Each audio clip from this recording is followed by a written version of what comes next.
पहली दफा जब उसे मिली तो वो मेरी कजिन का बॉयफ्रेंड था।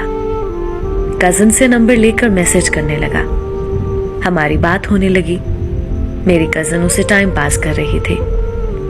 कुछ दिनों में ही उनका ब्रेकअप हो गया। वो मेरा बहुत अच्छा दोस्त बन गया। फिर एक दिन उसने मुझे प्रपोज किया और मैं उसे इनकार ना कर पाई, क्योंकि मुझे उसे मोहब्बत हो गई थी। कजिन को पता चला तो उसने मुझे बहुत समझाया कि ये लड़का ठीक नहीं है, इससे दूर रहो। पर मुझे उसकी बात समझ ना आई और मैंने उसकी एक ना सुनी। अपनी मोहब्बत का मैंने घर वालों को बताया तो मुझे बहुत मारा गया। मुझसे फोन तक खींच लिया गया। मेरा कॉलेज जाना बंद कर दिया गया। मैंने समझा उस वक्त कि ये सब बहुत जुल्म हो रहा है मेरे साथ। मेरे साथ सब बहुत बुरा सलूक कर रहे हैं। बहुत मिन्नतों और तरलों के बाद सब ठीक होने लगा और मेरी दोबारा से उससे बात होने लगी। मुझे लगा सब ठीक हो रहा है।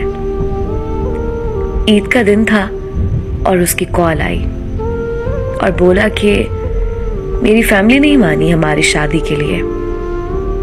आज के बाद मुझे कॉल या मैसेज मत करना।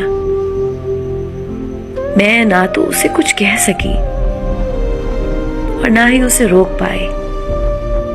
उसने खुदा हाफिज कहकर कॉल बंद कर दी और मैं हार्ट पेशेंट थी। मुझे ये सब सुनकर हार्ट अटैक आया। कुछ ही देर में आंखें दर्द से बंद हो गईं।